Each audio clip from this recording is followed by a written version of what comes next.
to the panel. What? Yeah, so... Hey. The king that wears the crown can start this thing, I think, if you don't mind. As the former king, I hope you don't mind me butting in, but there is a chain of command here. Sorry, did not know that. My bad. Okay. Well, I'm a foreigner. Half of me is. Please forgive him, he does not know our ways. Well, I'm Tom Wayland, and I am the new king of Yomicon. Thank you. Succeeding King John I. Bag over here. Yeah, which basically means that this year I am the most shameless, disgusting, depraved of the group, I guess. Yeah, thank you guys all for coming. And what is the name of this panel? I get paid to say this, I believe. I get paid to say this. We get paid to say things, and it is a treat and a blessing, and one of the greatest jobs that one can have. I think, you know, from my point of view, and I think everybody would agree. Just a quick background on me. I work out of New York City. My main thing is Pokemon. And yeah, right? And I have voiced more little Pokemon creatures than anyone else ever. Yep, like 85 plus or something like that. And I've played a lot of other characters on the show. I've been in all the Yu-Gi-Ohs. I have a lead role in the new Yu-Gi-Oh! Arc 5 that comes out next year, and which is great. He's really funny. He's in Ninja Turtles, G.I. Joe. Yeah. All right, Ninja Turtles. And you know, and I've been in a ton of other projects that aren't anime. Do a lot of voice acting, done audiobooks, ESL, all sorts of stuff, and I'm really thrilled to be here, so thank you very much. And who's next? Tia, why don't you go, and then we'll go down the line. Yeah, Tia, go. Just get out.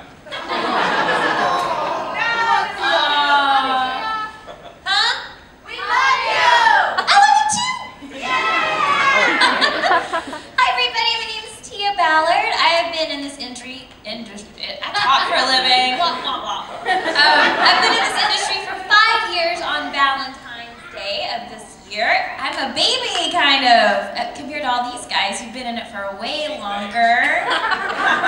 You're old. I am out of Dallas, so I primarily work with Funimation Entertainment, Okatron 5000, thank you, and Sentai, ADV, aka, and I'm a little bit of everywhere, so nice to see ya! I'm the former king of Yomicon, and most of the companies I work for are ad agencies, so you don't know their names, I won't mention them. But for video games, I've been voice acting since 1975. You were the voice of Pong, right? Actually, I say voice acting since 1975, but that's when I started my radio career as a baby DJ. I was 14 years old and got a radio job. And that's what started my career. So here we are 120, 130 some odd video games later, after I got out of radio. And so, of course, Duke Nukem and World of Warcraft and Counter-Strike and Guild Wars 2 and Half-Life and Sonic Adventures, and there's so many of them that you already know them all by now, right? Okay, my 4th year at Yomicon. Frickin' love this con! If you're a friend of mine on Facebook, and if you aren't a friend of mine on Facebook yet, for God's sake, friend me, because I like everybody to be friends. I put a lot of updates about cons that I'm doing, and I recently re-ranked my favorites. I used to love MagFest. I'm still technically the king of MagFest, by the way. I had 2 kingly roles. Oh, and of course Duke Nukem, Hail the King Baby. So three kingly roles. But I've moved Yomicon up to the very top of the list as my favorite cons, because that they keep having me back here, and that you people are so freaking cool to me, even though I'm such a jerk, is just awesome, and I can feel the love. So, thanks for having me back, and this ought to be an interesting panel. And now, ladies and gentlemen, down the line we go. Hi, I'm Tony Oliver, how you doing? So, I'm based in LA. I've been doing anime since they used to have little dinosaur chipping pictures on the stone, so it's been that long. So I started with a little show called Robotech, which kind of, I think, kicked things off. Thanks. And recently, I was a head writer and co-producer and development producer of the Mighty Morphin Power Rangers. He's wearing a gut now. And recently, I'm doing a lot of different anime. I directed Gurren Lagann and Eureka 7. Thank you. I'm doing voices on Naruto and Bleach, and I've got Daymond on Disney XD right now, so that's cool. Oh, thank you. Someone's actually seen it. And a lot of video games, and just really thrilled to be here, and nice to meet you all. Thanks. Hey everyone, my name is Robbie Daymond, and this is my first year at Yong, and the main reason I'm here to be with you awesome people is I'm the new voice of Tuxedo Mask in Sailor Moon. Which is super exciting because not only is it a super fun role, it's also my very first anime series ever. So, but I've been a professional voice actor for 7 years, based out of Los Angeles. And I've been doing traditional animation, feature films, audiobooks for 7 years. And when the opportunity came along to do some anime, which I've always been a fan of, I was like, yeah, and it's Sailor Moon, so I'm super stoked to be here. And since booking that earlier this year, I've been lucky enough. I get to I'm doing 3 new anime series that I can't talk about, and some new video games. I'm going to be in Final Fantasy Type 0 coming out in March. There's Kursame. It's just in Fairy Fencer F. I was in the Lego Movie-O video game. So read your pamphlet. Yeah. Let's get back to the guys who are more important than me. I totally played for your sympathy. I'm Johnny on Bosch. I was Adam in Power Rangers. I was Vash in Try Again, Ichigo in Bleach, Lelouch in Code Geass, Isaiah in Da Da Da Da Da Da Da Da Da. And a few other things, Bumblebee in Transformers War for Cybertron, Nero in Devil May Cry 4. I'm excited to be here. Thank you guys.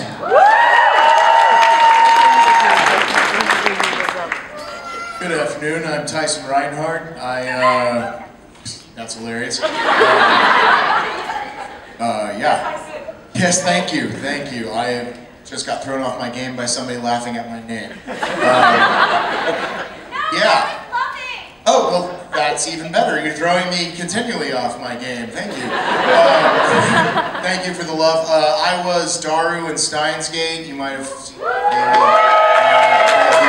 I was Georg in Eureka 7 AO. I was Matsuda in High School DxD, one of my favorite ones. That's a bad show, but I love it. And I just recently appeared in Smite as Kabrakan, Destroyer of Mountains. I'm also the writer, or one of the writers for Attack on Titan. And then, like Robbie said, a number of things I would love to tell you about, but they have not been announced yet. So I was in, and I'm really excited about telling you about my role as, and look forward to those, and please buy them on Blu-ray.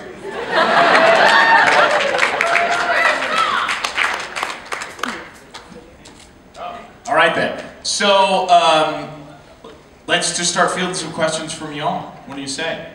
Okay, right up there. What do you got? One of my biggest questions is when it comes to audiobooks, what is the big difference that you kind of have to do? Because I know with some places they're like, we don't really want you to act, we just want you to sound entertaining, like hold the attention, but... Okay, so I hate the those question... guys that say that. Yeah, right? The question is about audiobook technique. I mean, I'll start this one because I've worked on some audiobooks, and then anyone else, please. Honestly, it's one of those things, you know, it's art, not math, okay? There's not one way to do it. And ultimately, as actors, a lot of what we do is about what the directors or producers are asking for. And with audiobooks, sometimes you go more character-y, but sometimes you just sort of suggest or you hint at things. Different producers handle it differently. Advice that I had gotten from some big-time audiobook pros, a guy named Ollie Wyman, who is a dude I've worked on stuff in New York with for a long time, and he's won like a freaking closet full of awards for audiobooks. He tells me, he's like, if you feel like this is right, just go for it. You're doing a character voice, just, you know, he tends to be a little more character-y, but you want to be true to the piece. You don't want to turn something that's serious into a joke. You don't want to make War and Peace Scooby-Doo, you know? But, exactly. I mean, and that's the thing. When you're doing an audiobook, it's a strange gig because I'll have to voice all the women in the book as well as the men, but, you know, you don't want to suddenly do that, you know what I mean? You just might soften up a little bit or something, you know, just to show that it's a different character. I mean, there's no one rule on how to do it. And anyone else?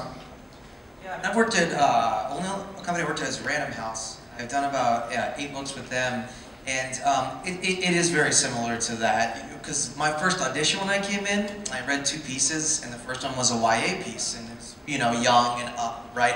And I did all these character voices because I didn't know any better. I did it just like I would go in and do it a cartoon. And then I did a second piece that was a little darker, and she's like, oh, thank goodness you did this. Okay, this is the style of this. And because nobody wants to listen to over the top, especially if it's like a first person book or from the perspective of that character. So yeah, there definitely is like, you've got to be able to listen to it for 8 or 10 hours. I don't think anybody would want to listen to that. But yeah, it's definitely the style of the book for sure.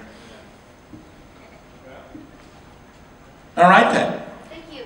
You're welcome, thank you. More questions? Okay, you right there, glasses down. Yep, right there.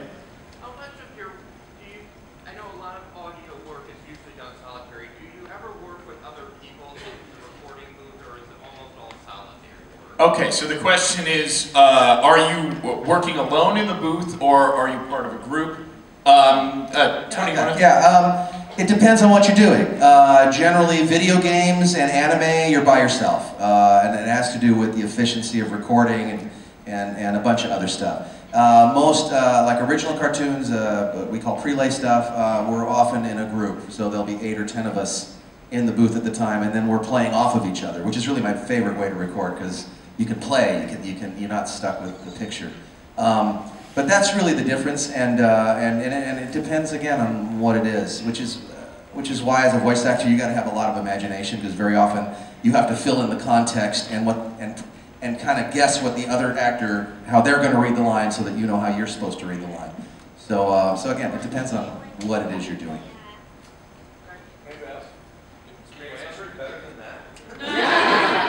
Yeah, I mean, and I actually directed a Christmas movie earlier this year that we did prelay, and what prelay means is you record first and they animate to the performances as opposed to like ADR, which is where you're matching picture. A lot of anime is done as ADR. They do it in groups in Japan, but it's not the same as doing a prelay, because they're all matching picture. It's not like they're sitting there improvising, doing all this stuff. They are focused on, you know, hitting the lines when they need to. Which is why their sync is always just a little loose. Why it's always loose, and that's a thing where it's acceptable in Japan, it's not acceptable here. But the Christmas movie I did, we actually recorded this like a play, where we had 8 actors all mic'd up with lav mics, and we had booms, and we did the whole thing on their feet and filmed it for the animators. So it was really cool. I mean, ultimately what they ended up with was a really expensive scratch track, because there's all the noise of people moving around and stuff, but it was something that you got these really organic performances, people finding things as they're playing off each other. It's my personal favorite way to do it, but you know, you can't do it for every project. Let's take another question. Yeah, you back there. All right.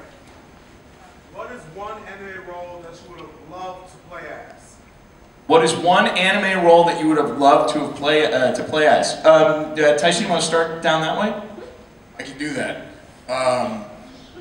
First off, let me say that when I say who I would like to play, that's not to insinuate that the actor who already played the role did a bad job. Let me reiterate that. That said, I totally should have been Ryoga Hibiki.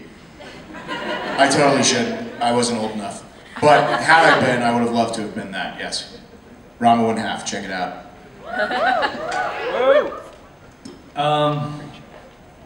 I don't know. I really don't know. Pikachu. You're hired, dude. I think I'm totally wrong for it, which is why I would want to do it. I would have liked to be Guts in the Dark series? Just because he's such a baddie, and but it was really well done already, so that's my answer. Guts. I got to audition for Cowboy Bebop. I actually was brought in to read for Spike. And and I really wanted that part. But I'm reading it as I'm auditioning going, God, if Steve Bloom is auditioning, I'm in trouble.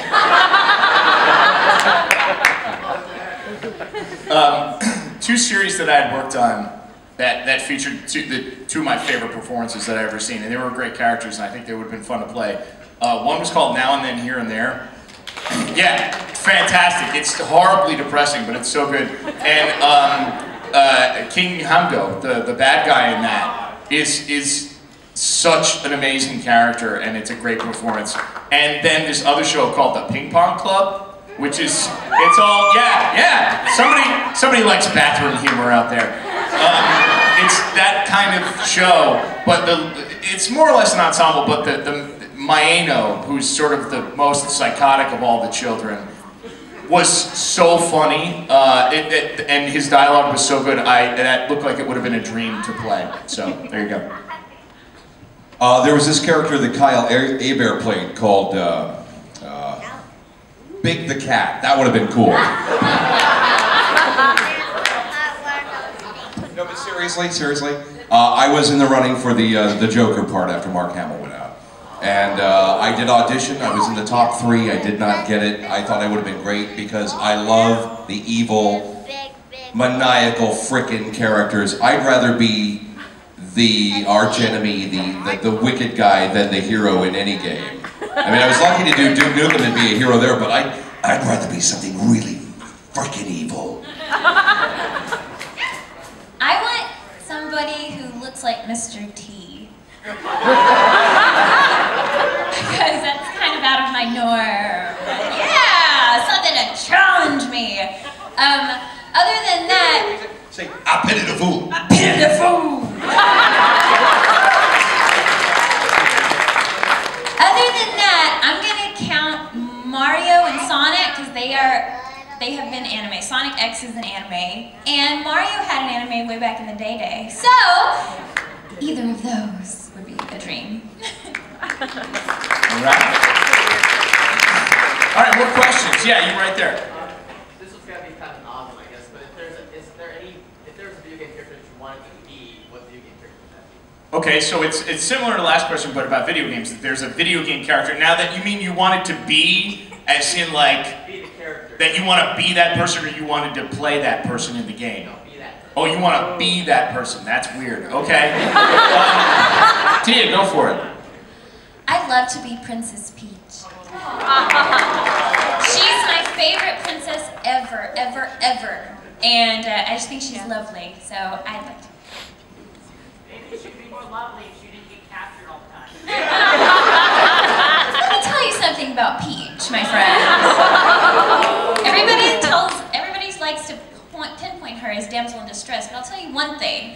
In one of the Smash Brothers openings, there's this big explosion, and then you see Peach coming down, sashaying with her parasol in front of this huge explosion and all this fire. And I think that's a wonderful explanation of her character, that she is able to be calm and collected and womanly and dainty under the most strenuous of situations. And that is a woman. Voice actress. My goodness.